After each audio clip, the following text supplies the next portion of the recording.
Hop, demak, yozuvlarimizni har xil holatda olishimiz mumkin. Ya'ni artcam degan yozuvni oddiy bu frezada ustidan yurib hozirgi o'rganganimiz, ya'ni vdol bo'yicha yuradigan bo'lsak, yozuvni o'zini belgilaymiz. Vdolda turadi va chuqurlik beramiz. Aytaylik 2 mm. Hop, sverlo tanlangan. 6li sverlo. Hop, bunga peremichka bermaymiz, sababi ko'tarilish kerak emas. Peremichka faqat uzadigan joylarga ishlaydi. Sverlolarga. Sverku vniz. Ko'pincha yozuvlarni optimizatsiya qilganimizda tezroq o'yadi. Mana o'ziga yaqinroq joyga yurib turib o'tib tashlaydi. Hop, keyin безопасный vositalar hammasi настройка qilingan, uni tushunib olamiz. Вычислить сейчас bosganimizda mana jigarrang bo'ldi. Bu oddiy o'yilish, ya'ni bu yerda artcam yozuvi birinchi holatda faqat ustidan yurgani uchun shu misol uchun bir-biriga tegib turgan yoki yaqin bo'lgan joylari bir-biriga tegib ketishi mumkin. Bunaqa holatda. Yoki chuqurroq berib yuboradigan bo'lsa, hatto bu yerdagi chiziqlar ham bir-biriga tegib ketadi. Shuning uchun interesniyroq, ya'ni qiziqarliroq tepadagi holatlarda o'yilishi, ya'ni trayektoriyani ichida novel gravirovka по средней линии degan yozuvimiz bor. O'shanga kiramizda gravirovka по средней. Bunga chuqurlik berish ancha oson. Bu artcam yozuvini o'zini ushlaymiz. Yozuvni o'zini.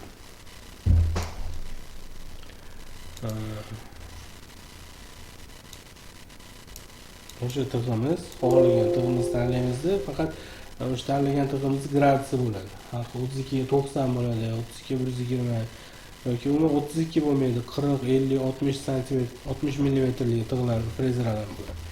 Bizda hozir 32 120 bordi. Shuni vibratsiya qilamiz. Obnovitni bitta bosishimiz kerak. Bu eng keng joyini va eng chuqur joyini ko'rsatadi. Ya'ni 2.6. Demak, bu yozuvni bemalol 1.6 dan tortib 0.6 MDF gacha, hatto 0.4 MDF gacha o'yishimiz mumkin ekan. Bu yozuvni o'zini. Chunki eng chuqur joyi 2.6 ko'rsatyapti millimetrda. Вычислить сейчас qilishdan oldin bunga balandlik berib qo'yishimiz kerak. Materialimizni ko'rsatib qo'yishimiz kerak. O'zimizda materialimiz balandligi aytaylik 1.6. Okey. Va вычислить сейчас. Sredniya liniyalarni o'zi tanlab oldi. Buni ham xuddi o'shini singari trayektoriyaga kiramizda сохранить nomini yozamiz. Сохранить bosib qo'ysak bo'ldi. Alt bilan D bilan o'chiramiz. Bu holatda ikkinchi yozuvimiz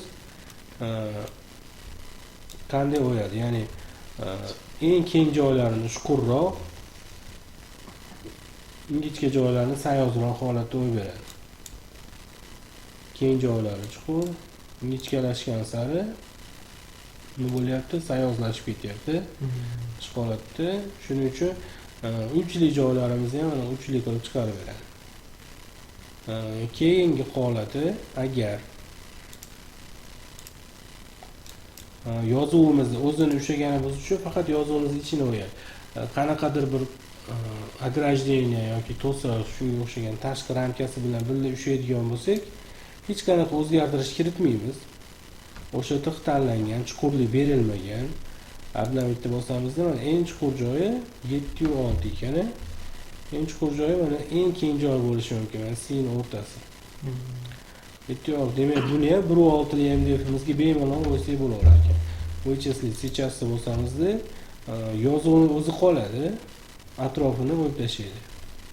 Yozuvni o'zi qoladi va bunaqa holatda qo'yib beradi bizga.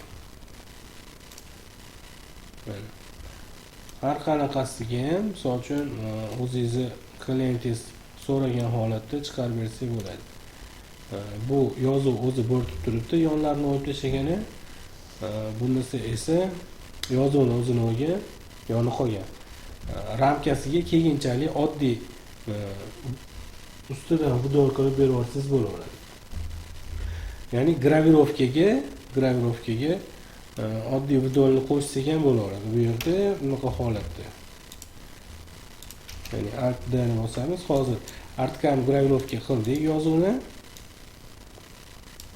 Вычислить сейчас-ni bosdik. Gravirovka bo'ldi.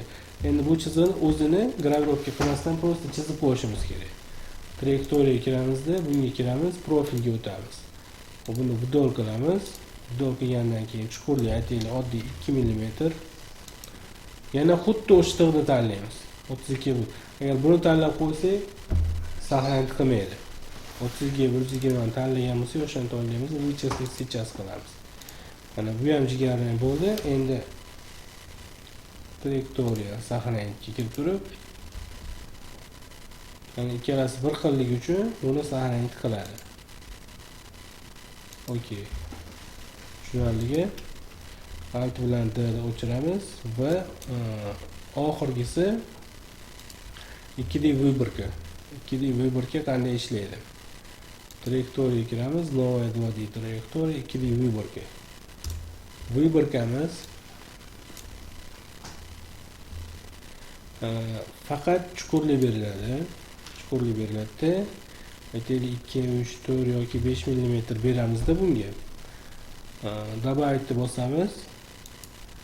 O'sha frezani tanlaymiz. Hozir bu yerda ingichka joylari ko'pligi uchun kichikroq 3 yoki 4 mm lik frezamiz tanlashimiz mumkin. Bunda ham diametri ahamiyatga ega. Ya'ni o'sha 3 berib qo'ysak, o'sha yozuvlardan 3 qochirib, 1,5 mm qochirib tozalab beradi. Okey. Vыбор. Bu yerda har xil holatda tozalashlar bor. Ya'ni agar Alt-kam o'zini ushlab turib yozuvni вычислить сейчас bosadigan bo'lsak, o'sha yozuvni ichini tozalab tashlaydi. Yozuv pastga kirib ketadi, botib. Bizga nima kerak? Yozuvni o'zi bo'rtib chiqish kerak. O'shaning uchun qo'shimcha ramkasi bilan birlashamiz. Hozir bu yerda rasterda turibdi.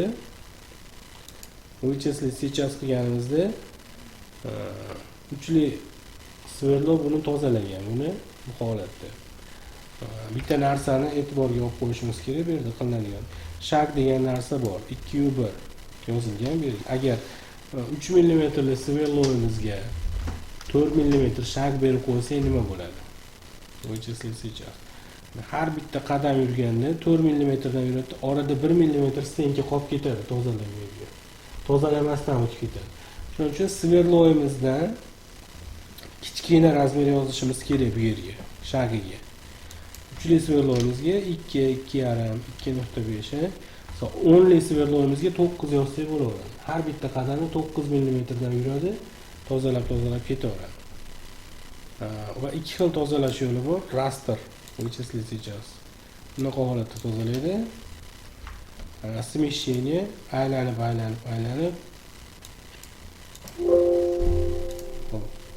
Tanlaymiz. Вычислить сейчас. Bunaqa holatda tozalaydi. Ikkalasida ham bir xil natija chiqadi. Va oxiri bu holatda ko'rinishga ega bo'ladi. Ya'ni eng yuqoridagi qismdagi yozuvni o'zi bo'rtib chiqyapti. Yo'llarini tozalab yuborgan. 2D выборка va gravirovka bo'yicha savol bormi hozir videoning o'ziga? Mana o'rtada ikkitani farqi. O'rtada ikkitani farqimi? Bu yerda yaqqol ko'rinyapti. Hammaga har xil holat yoqadi. Misol uchun Alt-kam yozuvni o'zi birinchisida kirib ketyapti, ikkinchisida yozuvni o'zi qolyapti, yonini tozalab olyapti. Ancha farqi bor ikkalasi. Quvvatganda takror birni aytadi. Quvvatganda nargisiga o'tish uchun uni ustiga bitta ramka qilib o'rnatadi. Agar yana bitta ramka qiladigan bo'lsak, yana 3-ramkani qiladigan bo'lsak, yana bunaqa holatga tushib qoladi. Birinchi ramka bilan ikkinchi ramkani orasini ham gravirovka qilib beradi va o'rtaga tegmaydi, yana bu yerga yozuvni o'zini gravirovka qiladi. Yana bitta ramka qo'shadigan bo'lsak, keyin bunaqa holatga o'tadi yana. Mana xuddi haligi nimaga o'xshab turib mana buni tozalashni ko'rayotganimizda birinchisi, ikkinchisi, uchinchisi, to'rtinchisi через ishlaydi-yu, o'shan singari. Ya'ni ramka beradigan bo'lsa, yana bitta tashqariga. Ikkita ramkani orasini tozalaydi, bu yerini tozalamaydi va harfni ichini yana bunaqa qilib qo'yadi. Farqi shunda ekanda, agar granulировка gullarni ustiga bitta ramka qilsak, atrofini tozalaydi. Iloji boricha ramkani juda katta qilib yubormasimiz kerak, chunki chuqur qilib polga o'tib ketib qoladi.